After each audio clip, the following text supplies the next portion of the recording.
السلام عليكم ورحمة الله وبركاته. إن الحمد لله نحمده ونستعينه ونستغفره ونؤمن به ونتوكل عليه ونعوذ بالله من شرور أنفسنا ومن سيئات أعمالنا. من يهده الله فلا مضل له ومن يضلله فلا هادي له. وأشهد أن لا إله إلا الله وحده لا شريك له وأشهد أن محمدا عبده ورسوله. أما بعد. প্রিয় বন্ধুগণ, আজকে আমাদের এই দর্স বিষয়ভিত্তিক দর্শে কোরআনের তৃতীয় দর্স। এই দর্শে আমরা কয়েকটি বিষয় আলোচনা করব ইনশাআল্লাহ। প্রথম বিষয় আল্লাহ রসুল সাল্লাল্লাহু আলাইহি ওয়াসাল্লামের সুন্নাহ বা হাদিস। এটি ইসলামী শরিয়ার অন্যতম মূল দলিল, অর্থাৎ কোরআনের পরে এটা ইসলামী শরিয়ার দলিল। দ্বিতীয় যে বিষয়টি আলোচনা করব তা হলো, কিছু ভাই আছেন যারা হাদিসকে ইসলামী শরিয়ার দলিল হওয়াকে অস্বীকার করেন, তাদের বিভ্রান্তি তুলে ধরার চেষ্টা করব। তৃতীয় যে বিষয়টি আলোচনা করব তা হলো, আমরা যখন মানুষের কাছে ইসলাম পেশ করি তখন আমাদের জন্য জরুরি একমাত্র প্রমাণিত হাদিস বয়ান করা, অপ্রমাণিত কোনো হাদিসের মাধ্যমে দিন পেশ না করা। এটা আমাদের জন্য কতটা জরুরি সে বিষয়টি ইনশাআল্লাহ তুলে ধরার চেষ্টা করব। প্রথম যে বিষয়, যে আল্লাহ রসুল সাল্লাল্লাহু আলাইহি ওয়াসাল্লামের হাদিস, এটি ইসলামী শরিয়ার অন্যতম দলিল। এটি কোরআনের বহু দালায়েল দ্বারা প্রমাণিত। তার মধ্যে থেকে বিশেষ কিছু স্পষ্ট দালায়েল ইনশাআল্লাহ পেশ করব। প্রথম দলিল, আল্লাহ রাব্বুল আলামিন কোরআনের ভিতরে ইরশাদ করেন, ইত্তাবিউ মা উনজিলা ইলাইকুম মির রাব্বিকুম ওয়া লা তাত্তাবিউ মিন দুনিহি আউলিয়া। তোমরা অনুসরণ করো তোমাদের উপরে যা নাজিল করা হয়েছে তোমাদের রবের তরফ থেকে, তার মোকাবেলায় কোনো অভিভাবক তোমরা মান্য করো না। অত্র আয়াতের মধ্যে আল্লাহ রাব্বুল আলামিন আমাদেরকে নির্দেশ দিয়েছেন যা আল্লাহ পাক তার নিজের পক্ষ থেকে নাজিল করেছেন তা অনুসরণের জন্য। আর আল্লাহ রাব্বুল আলামিন যা নাজিল করেছেন তা শুধুমাত্র কোরআন নয়, বরং কোরআনের পাশাপাশি রাসূলের হাদিস সুন্নাহ, এটিও আল্লাহ রাব্বুল আলামিন নাজিল করেছেন। যার দলিল অপর আয়াত, আল্লাহ পাক বলেন, ওয়া আনজালাল্লাহু আলাইকাল কিতাবা ওয়াল হিকমা।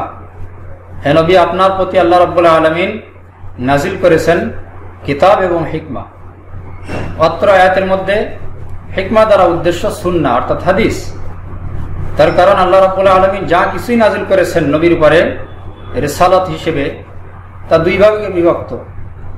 একটি হলো কোরআন, অপরটি হলো সুন্নাহ।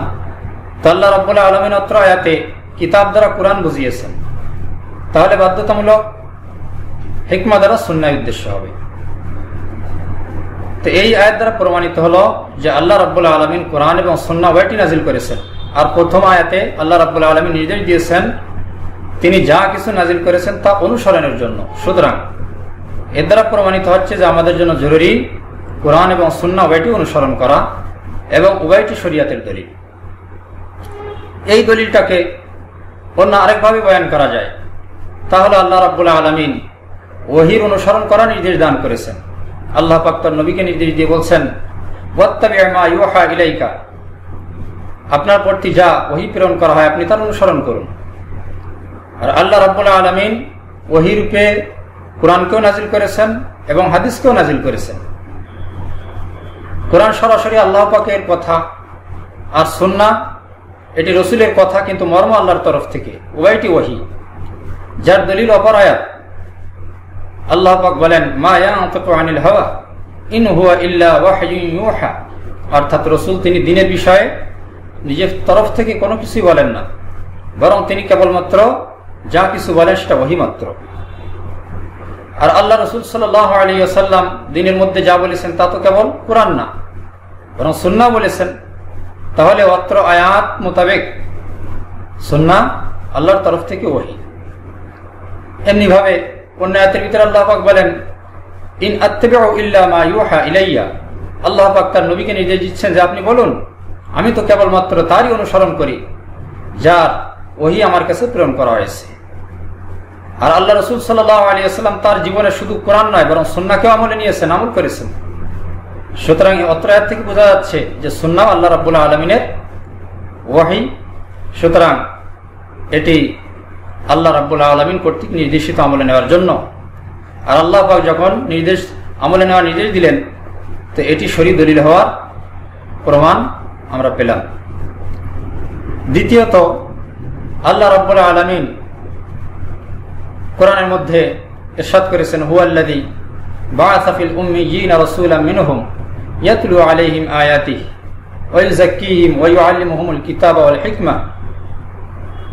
যে আল্লাহ রাব্বুল আলামিন সেই সত্তা, যিনি নিরক্ষর আরবদের মাঝে তাদের মধ্য থেকেই একজন রসুল প্রেরণ করেছেন, যিনি তাদের কাছে তার আয়াতসমূহ পাঠ করেন এবং তাদেরকে পরিশুদ্ধ করেন এবং তাদেরকে শিক্ষা দেন কিতাব এবং হিকমা। তা আল্লাহ রাব্বুল আলামিন অত্র আয়াতে আল্লাহ রসুল সাল্লাল্লাহু আলাইহি ওয়াসাল্লাম যা শিক্ষা দিয়েছেন আরবদেরকে, সেটি হলো দুই জিনিস, একটি হলো কিতাব এবং হিকমা। আর এখানে হিকমা দ্বারা উদ্দেশ্য সুন্নাহ, যেমন প্রথম আয়াতে বলা হয়েছে। তার কারণ আল্লাহ রসুল সাল্লাল্লাহু আলাইহি ওয়াসাল্লাম যা কিছুই শরীয়তের অংশ হিসেবে শিক্ষা দিয়েছেন তা কুরআন সুন্নাহর বাইরে না। সুতরাং অত্র আয়াতে যখন নাকি কিতাব বলা হলো তার তালিমি নিসাবের অংশ হিসেবে, অতঃপর বলা হলো হিকমা, তাহলে কিতাব দ্বারা তো কুরআন উদ্দেশ্য, তাহলে বাকি রইল সুন্নাহ। সুতরাং এর থেকে প্রমাণিত হলো যে আল্লাহ রসুল সাল্লাল্লাহু আলাইহি ওয়াসাল্লাম কোরআন এবং সুন্নাহ বইটার মুআল্লিম, শিক্ষক। আর তিনি শিক্ষক শুধুমাত্র আরবদের না, বরং কিয়ামত পর্যন্ত আগত মানব জাতি সকলের জন্যই তিনি শিক্ষক। যার দলিল অত্র আয়াতের পরেই আল্লাহ পাক বলছেন, ওয়া আখারিনা মিনহুম লাম্মা ইয়ালহাকু বিহিম, অর্থাৎ তিনি কিতাব এবং হিকমা শিক্ষা দেন অন্যদেরকেও, যারা এখনো এই উম্মি অর্থাৎ আরবদের সাথে মিলিত হয়নি। অর্থাৎ কিয়ামত পর্যন্ত মানব জাতি এখানে বোঝানো হয়েছে। তাহলে অত্র আয়াত থেকে প্রমাণিত হচ্ছে যে আল্লাহ রসুল সাল্লাল্লাহু আলাইহি ওয়াসাল্লাম সমগ্র উম্মতের জন্য শিক্ষক কিতাব এবং সুন্নাহর। তো তিনি শিক্ষক হওয়ার উপকারিতা তো এটাই, দাবি তো এটাই যে আল্লাহ রসুল সাল্লাল্লাহু আলাইহি ওয়াসাল্লাম তিনি আল্লাহর পক্ষ থেকে যা কিছু আমাদেরকে শিখিয়েছেন সেটা আমলে নিতে হবে, সেটা দলিল হবে। তা না হলে আল্লাহ পাক তাকে সেটা দান করারও কোনো অর্থ হয় না, আর তিনি উম্মতকে সেটা শেখানোরও কোনো অর্থ হয় না। সুতরাং এর থেকে প্রমাণিত হচ্ছে যে কিতাবের মতো অর্থাৎ কোরআনের মতো সুন্নাহ এটাও শরীয়তের দলিল।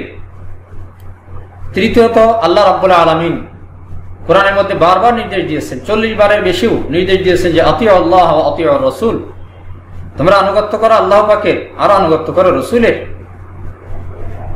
তো এখানে আল্লাহ রসুলের আনুগত্য করার নির্দেশ দেওয়া হয়েছে। তো এখানে কিসের আনুগত্য করা হবে? এখানে তো কোরআনকে খাস করা হয়নি, বরং স্বাভাবিকভাবে রেখে দেওয়া হয়েছে। সুতরাং আনুগত্য তারই হতে হবে যার নির্দেশ আল্লাহ রসুলের থেকে আমরা পেয়েছি। যেমন অপর আয়াতে আল্লাহ পাক বলেছেন, মা আতাকুমুর রাসূলু ফাখুযু ওয়া মা নাহাকুম আনহু ফান্তাহু, রসুল তোমাদেরকে যা দান করেছেন তা ধরো এবং যা থেকে নিষেধ করেছেন তার থেকে বিরত থাকো। তো এই সকল আয়াতের মধ্যে আল্লাহ রসুলের আনুগত্যের নির্দেশ দেওয়া হয়েছে। আর আনুগত্য তো আল্লাহ রসুলের হুকুমেরই হবে। আর হুকুম শুধুমাত্র কোরআনের মধ্যে সীমাবদ্ধ না, বরং প্রচুর হুকুম আহকাম সুন্নাহর মধ্যেও রয়েছে। সুতরাং এই সকল আয়াত দ্বারা কোরআন এবং সুন্নাহ উভয়টির আনুগত্য জরুরি প্রমাণিত হয়, যা কিতাবের মতো কোরআনের মতো সুন্নাহ শরীয়তের দলিল হওয়ার প্রমাণ। চতুর্থ, আল্লাহ রাব্বুল আলামিন কোরআনের ভিতরে বলেন, আল ইয়াউমা আকমালতু লাকুম দীনাকুম, অদ্য আমি তোমাদের জন্য তোমাদের দ্বীনকে পরিপূর্ণ করে দিলাম। অত্র আয়াত এ কথার দাবি করে যে কোরআনের পাশাপাশি সুন্নাহও শরীয়তের দলিল হবে। তার কারণ আল্লাহ রাব্বুল আলামিন কোরআনের মতো প্রচুর আহকাম হাদিসের মধ্যে বয়ান করেছেন। সমস্ত আহকাম, জরুরি সমস্ত আহকাম কোরআনের মধ্যে পাওয়া যায় না, অথচ এই আয়াতের মধ্যে বলা হচ্ছে আমি তোমাদের দ্বীনকে পরিপূর্ণ করে দিলাম, যার দাবি হলো যে আমাদের দৈনন্দিন এবং জীবনের সর্বক্ষেত্রে যে কোনো হুকুমের প্রয়োজন হোক না কেন, আমরা আল্লাহ রাব্বুল আলামিনের দ্বীন এবং শরীয়ত থেকে তা আহরণ করতে পারব।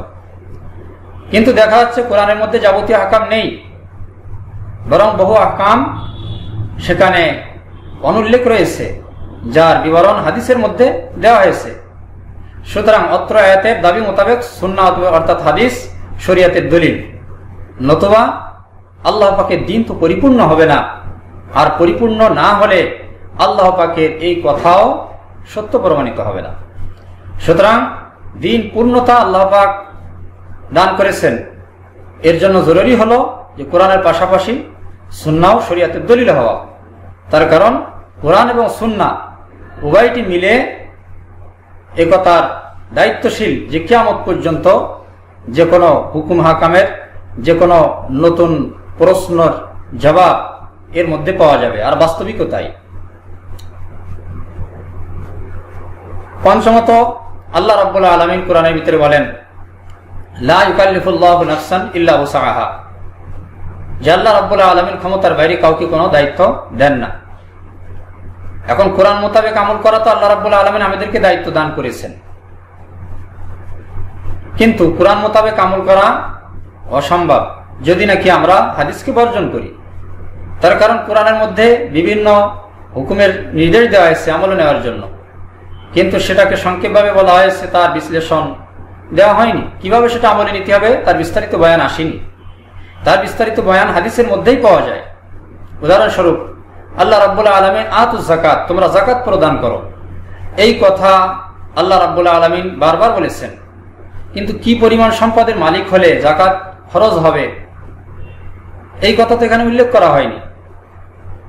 এসহ অন্যান্য যে সমস্ত শর্ত শরায়ত আছে সেগুলো উল্লেখ করা হয়নি। তাহলে আমরা কিভাবে যাকাত দেব যদি নাকি আমরা হাদিস গ্রহণ না করি? তো হাদিস যদি নাকি বর্জন করা হয় তাহলে তো এই আয়াত মোতাবেক আমল করা সম্ভব না। অথচ আল্লাহ রাব্বুল আলামিন অসম্ভব আমলের কোনো নির্দেশ দেননি, এমন কোনো কিছু নির্দেশ দেননি যেটা আমল করা অসম্ভব।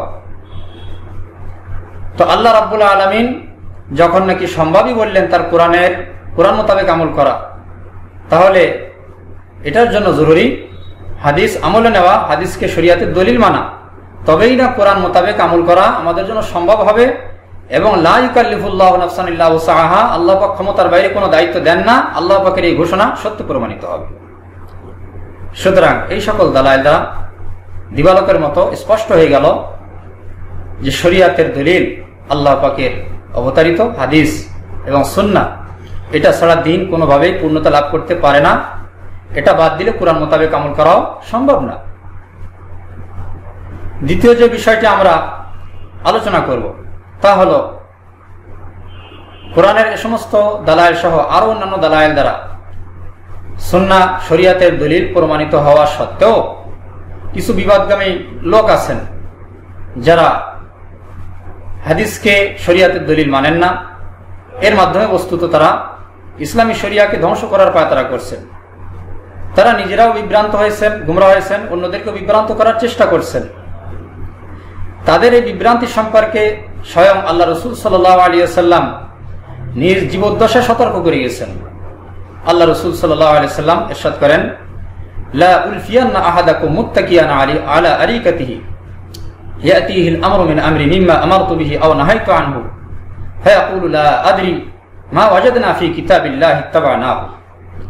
রাওয়াহু তিরমিজি ওয়া আহমদ ওয়া আবু দাউদ।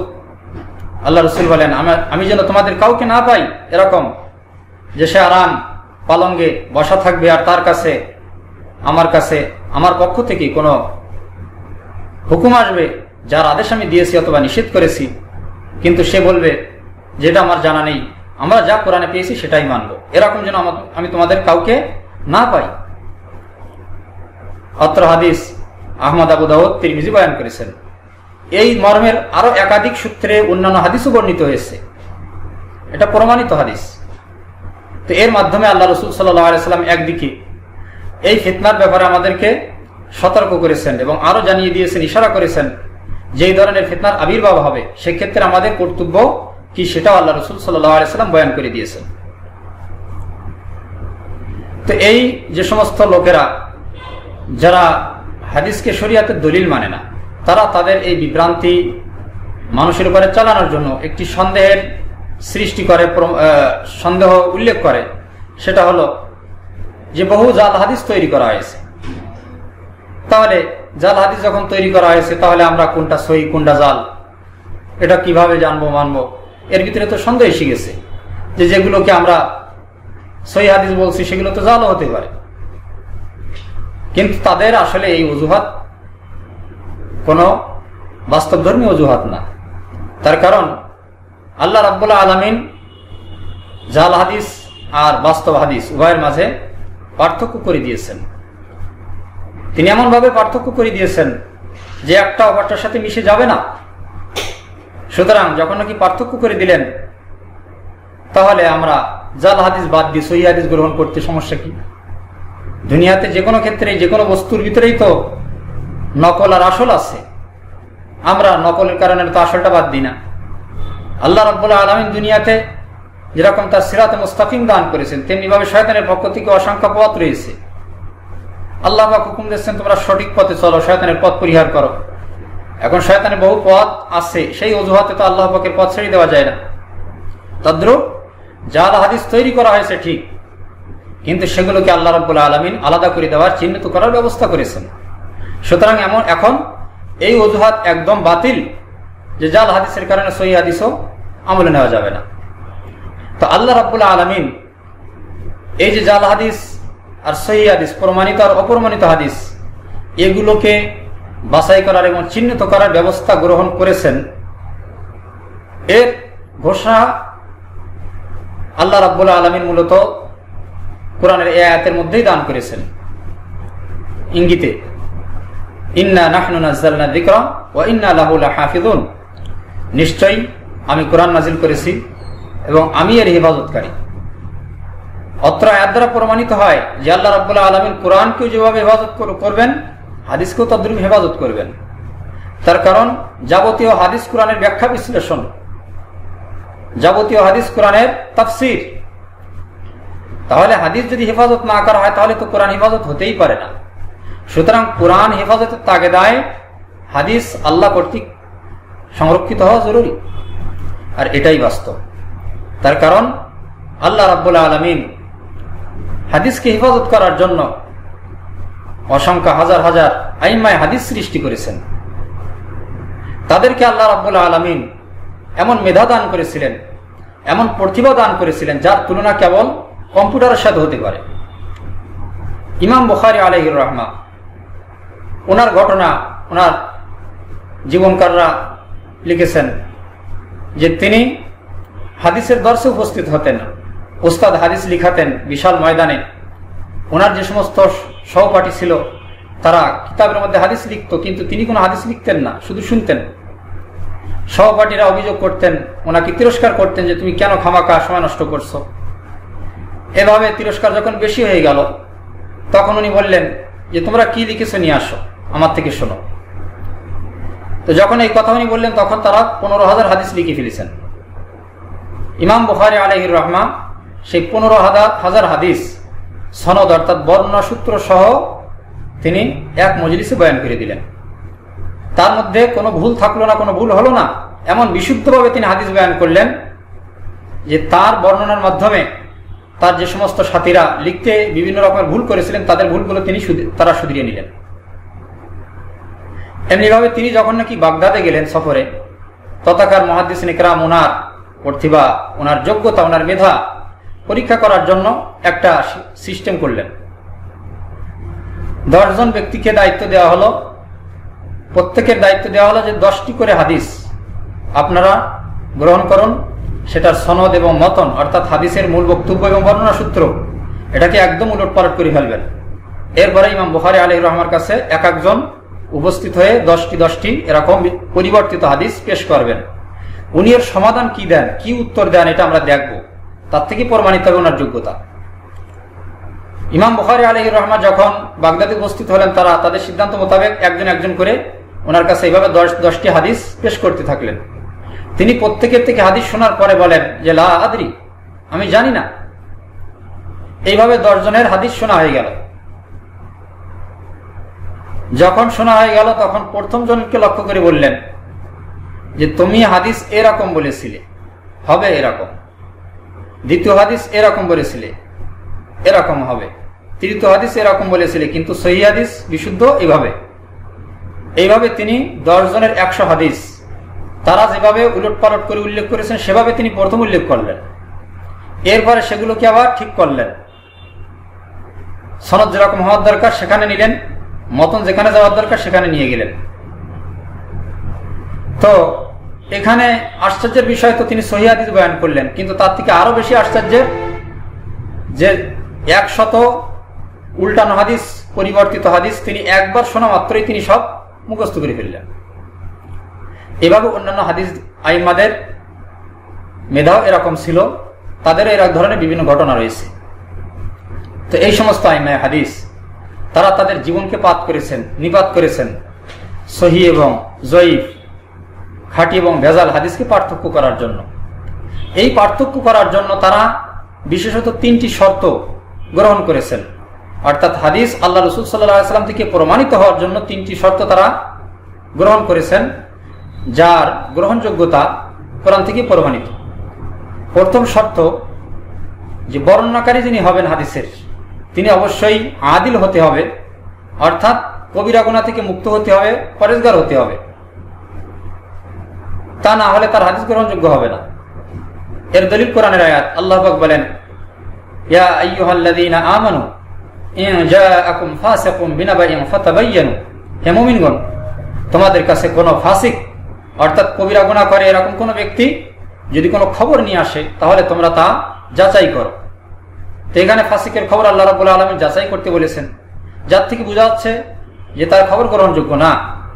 সুতরাং তারা এই শর্ত আরোপ করেছেন যে হাদিসের বর্ণনাকারী অবশ্যই ফাসিক না হতে হবে, আদিল হতে হবে। তার কারণ আদিলের খবর গ্রহণযোগ্য। যেমন অন্য আয়াতের ভিতরে আল্লাহ রাব্বুল আলামিন বলেন, ওয়াশহিদু যাওয়াই আদলিন মিনকুম, তোমাদের মধ্য থেকে 2 জন আদিল সাক্ষী তোমরা ধার্য করো। দ্বিতীয় শর্ত তারা আইম্মায়ে হাদিস যেটা আরোপ করেছেন তা হলো তাদের মেধা যোগ্যতা উন্নত হতে হবে। যারা বর্ণনাকারী হবেন তাদের মেধা যোগ্যতা উন্নত হতে হবে, অর্থাৎ সাধারণত তাদের ভুল যাবে না, তারা ভুলে যাবেন না, ভুল করবেন না। তবে বিরল কদাচিৎ মানব দুর্বলতা হিসেবে যার থেকে মানুষ বিরত থাকতে পারে না, এরকম 2-4টা বিরল ভুল এটা ধরার বাইরে, তবে সেটাও চিহ্নিত করার তারা ব্যবস্থা রেখেছেন। সে যোগ্যতা আল্লাহ রাব্বুল আলামিন তাদেরকে দান করেছিলেন। তো এই মেধাগত যোগ্যতা জরুরি বর্ণনাকারীর মধ্যে, এটাও কোরআন থেকে প্রমাণিত হয়। তার কারণ আল্লাহ রাব্বুল আলামিন কোরআনের মধ্যে 2 জন নারীর সাক্ষ্যকে একজন পুরুষের সমান বলেছেন। কারণ কি? কারণ বলেছেন যে আন তাদিল্লা ইহদাহুমা ফাতুযাক্কিরা ইহদাহুমা আল উখরা, যে এক পুরুষের মোকাবেলায় 2 নারী সাক্ষী হতে হবে, অর্থাৎ হয় 2 জন পুরুষ সাক্ষী হবে, আর উভয় যদি পুরুষ না হয়, একজন পুরুষ আর একজন মহিলা হয়, তাহলে মহিলা একজন হলে হবে না, বরং 2 জন মহিলা হতে হবে। কেন? বলে আন তাদিল্লা ইহদাহুমা ফাতুযাক্কিরা ইহদাহুমা আল উখরা, এজন্য যে এক মহিলা যদি ভুলে যায়, আর মহিলা তাকে স্মরণ করিয়ে দিবে। তাহলে এখানে যেহেতু মহিলাদের সামগ্রিকভাবে তাদের মেধাযোগ্যতা পুরুষের তুলনায় কম, এজন্য আল্লাহ রাব্বুল আলামিন সাক্ষীকে হেফাজত করার জন্য 2 মহিলার শর্ত আরোপ করেছেন। এর থেকে বোঝা যাচ্ছে যে মেধাযোগ্যতা এটা শরীয়তে ধর্তব্য। মানুষের সাক্ষীর ক্ষেত্রেই যখন নাকি এরকম মেধাযোগ্যতা ধর্তব্য হলো, তো আল্লাহ রসুলের পক্ষ থেকে, আল্লাহর পক্ষ থেকে যে ওহী বয়ান করা হবে, সেক্ষেত্রে তো মেধাযোগ্যতা অবশ্যই ধর্তব্য হবে। আইম্মায়ে হাদিস তৃতীয় যে শর্ত আরোপ করেছেন তা হলো যারা বর্ণনাকারী থাকবেন তাদের মধ্য থেকে কেউ অজ্ঞাত না হতে হবে, অর্থাৎ মাঝখান থেকে কেউ পড়ে না যেতে হবে যে তার সম্পর্কে কোনো খবর নেই, তিনি কি আদিল ছিলেন নাকি ফাসিক ছিলেন, তিনি কি মেধাযোগ্যতা উত্তীর্ণ ছিলেন নাকি অনুত্তীর্ণ ছিলেন, এ সম্পর্কে জানাই যায় না, এরকম না হতে হবে। এ শর্ত কোরআন থেকে প্রমাণিত। কারণ আল্লাহ রাব্বুল আলামিন বলেন, লা তাকফু মা লাইসা লাকা বিহি ইলম, তোমার যে বিষয়ে ইলম নেই, জ্ঞান নেই, তুমি তার অনুসরণ করো না। তো রাবী যখন নাকি অজ্ঞাত হয়ে গেল, তো তার সম্পর্কে জানাই যাচ্ছে না, সে নির্ভরযোগ্য কি অনির্ভরযোগ্য, তাহলে তার অনুসরণ করা যাবে না। তো এই মূল 3 শর্ত, এই 3 শর্তকে আইম্মায়ে হাদিস আরোপ করেছেন এবং এটাকে তিনারা ধরেছেন যে এটা লাগবেই। সুতরাং যখন নাকি কোরআন থেকে প্রমাণিত এই সমস্ত শর্তগুলো হাদিস বর্ণনার ক্ষেত্রে শর্ত করা হলো, তাহলে এই শর্তে উত্তীর্ণ হবে যে হাদিস, সে হাদিস কোরআনের দলিল দ্বারাই প্রমাণিত হয়। তার কারণ প্রমাণিত হওয়ার জন্য যে শর্ত আল্লাহ রাব্বুল আলামিন কোরআনের মধ্যে বয়ান করেছেন, সব শর্তই তো তার মধ্যে পাওয়া যাচ্ছে, তাহলে সেই হাদিস কেন গ্রহণযোগ্য হবে না?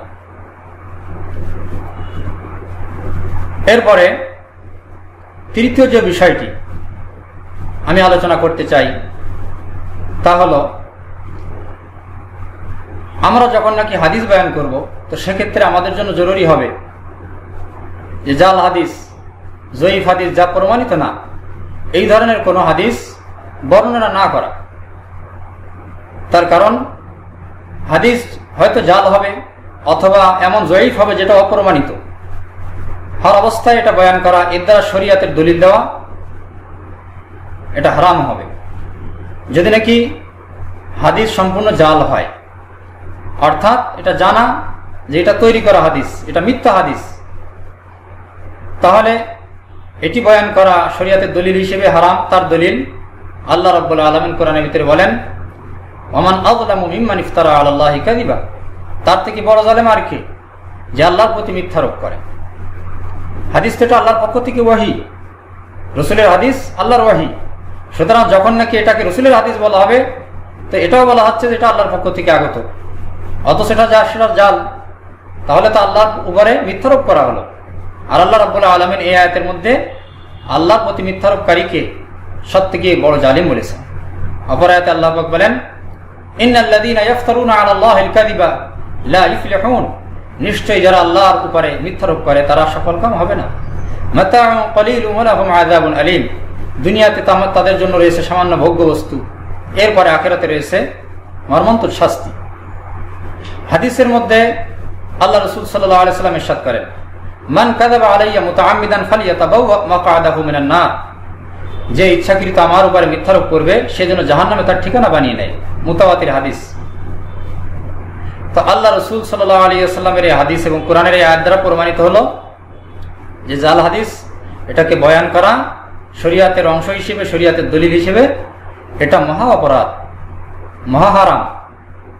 এমনিভাবে যদি নাকি জাল শিওর জানা যাচ্ছে না, কিন্তু এরপরেও প্রমাণিত না, অর্থাৎ প্রমাণিত হওয়ার জন্য যে সকল শর্ত একটু আগে বললাম, এই সমস্ত শর্ত অবর্তমান অনুপস্থিত, তাহলে সেটাকে দলিল হিসেবে পেশ করা যাবে না, এর দ্বারা শরীয়তের দলিল দেওয়া যাবে না, এটাও হারাম হবে। তার দলিল হলো কোরআনের ভিতরে আল্লাহ রাব্বুল আলামিন বলেন, কুল ইন্নামা হারামা রাব্বিয়াল ফাওয়াহিশা মা যাহারা মিনহা মা বাতান ওয়াল ইসমা ওয়াল বাগয়া ওয়া আন তুশরিকু বিল্লাহি মা লাম ইউনাজ্জিল বিহি সুলতানা ওয়া আন তাকুলু আলাল্লাহি মা লা তা'লামুন। আপনি বলুন, নিশ্চয় আল্লাহ রাব্বুল আলামিন আমার রব হারাম করেছেন অশ্লীলতাকে, চাই সেটি প্রকাশ্য হোক অথবা গোপন হোক। আরো হারাম করেছেন পাপের কাজ এবং জুলুম।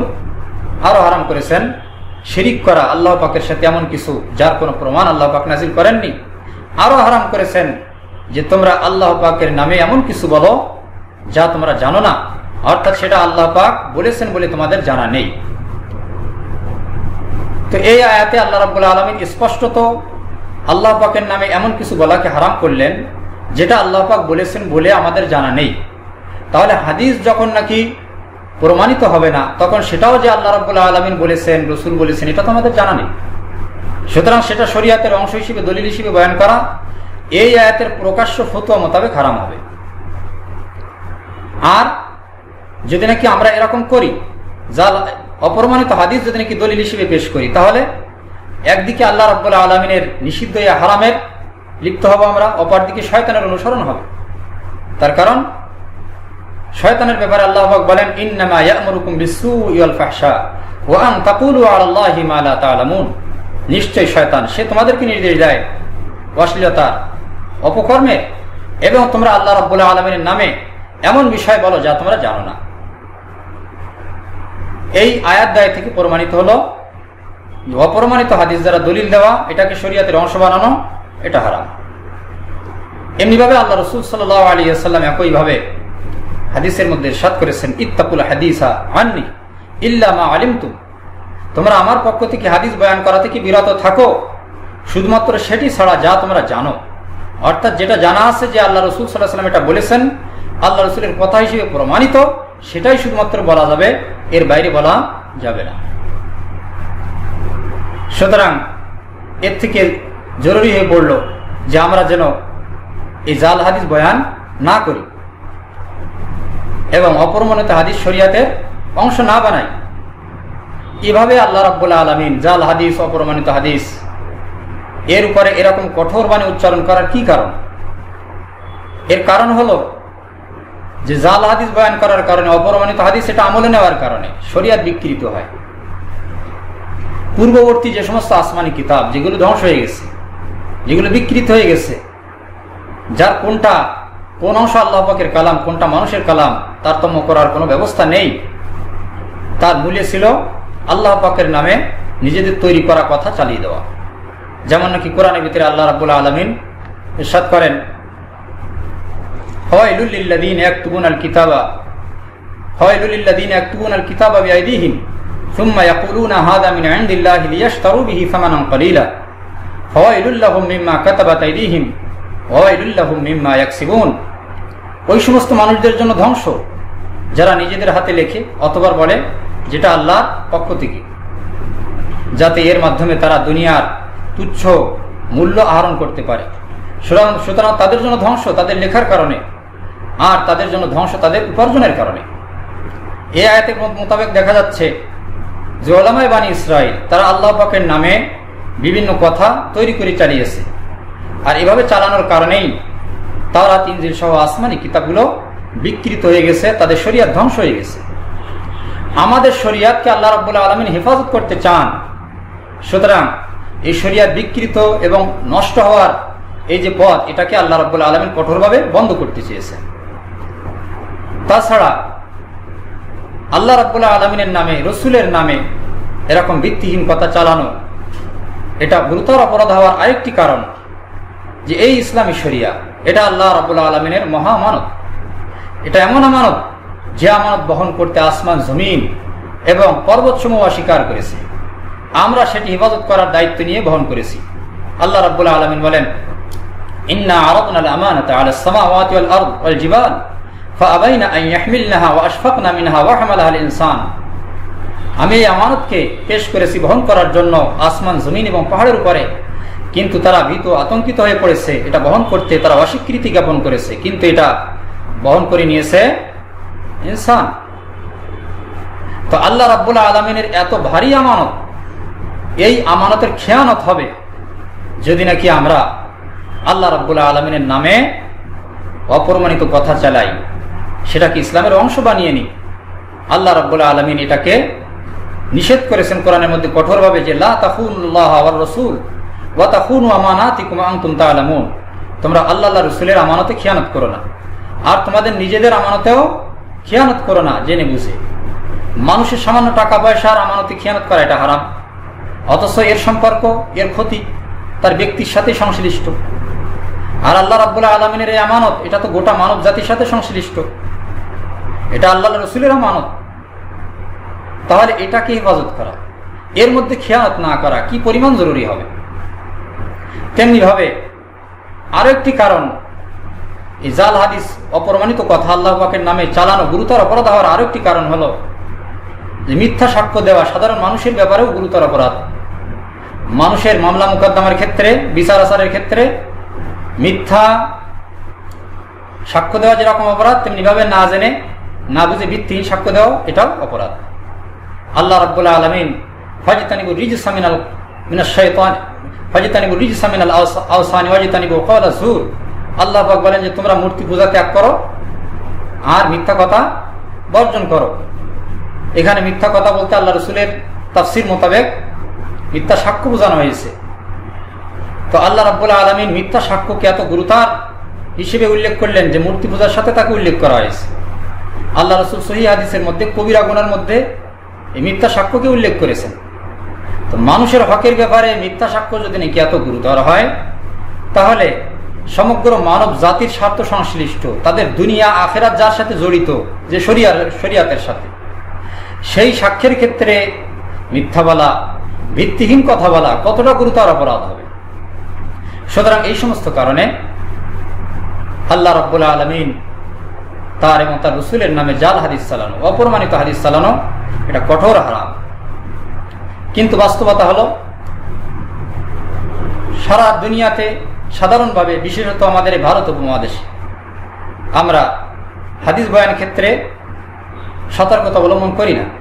আমাদের মুসলিম সমাজে জাল এবং ভিত্তিহীন হাদিসের ছড়াছড়ি। আর এই সরাসরির যে দায়ভার, এর থেকে আমরা ওলামায়ে কেরাম মুক্ত থাকতে পারি না। অর্থাৎ এর দায় দায়িত্ব আমাদের উপরে আসে। তার কারণ এগুলো এমনি এমনি ছড়ায় না, বরং প্রথমত আমরাই এগুলো আমাদের মাহফিল, বিভিন্ন বয়ানের মাজলিসে এগুলো মানুষের সামনে পেশ করি, আর শ্রোতারা আমাদের উপরে বিশ্বাসী হয়ে আস্থা রেখে অন্য মানুষের কাছে এসব বয়ান করতে থাকে। এভাবে জাল এবং ভিত্তিহীন হাদিসগুলো সমাজের ভিতরে ছড়িয়ে পড়ে। সুতরাং আমরা আল্লাহকে ভয় করার দরকার। আল্লাহ পাকে দ্বীনকে হেফাজত করার জন্য জাল হাদিস এবং ভিত্তিহীন হাদিস বয়ান করা, বর্জন করা আমাদের জন্য কর্তব্য। আমরা রসুলের ওয়ারিস হয়ে যদি নাকি তার দ্বীনকে হেফাজত করতে আমরা উদ্যোগী না হই, যদি দায়িত্বশীল না হই, তাহলে দ্বীন আর কারা হেফাজত করবে? সুতরাং এই দায়িত্ববোধকে সামনে নিয়েই ইনশাআল্লাহ আমি আমার ইসলামী শরিয়া বয়ান করতে যে কথাই বলবো তার দলিল হিসেবে কেবলমাত্র প্রমাণিত হাদিসই ইনশাআল্লাহ উপস্থাপন করব। আমার জানা মতে যেটা প্রমাণিত সেটাই আমি বয়ান করব, যদিও তার রেফারেন্স বিস্তারিত আমি দিব না, কিন্তু যে হাদিসই বয়ান করব সেটা আমার জানা মতে ইনশাআল্লাহ প্রমাণিত হবে। সেটা উচ্চ স্তরের সহিহ হোক অথবা সাধারণ স্তরের হোক, অপ্রমাণিত হবে না ইনশাআল্লাহ।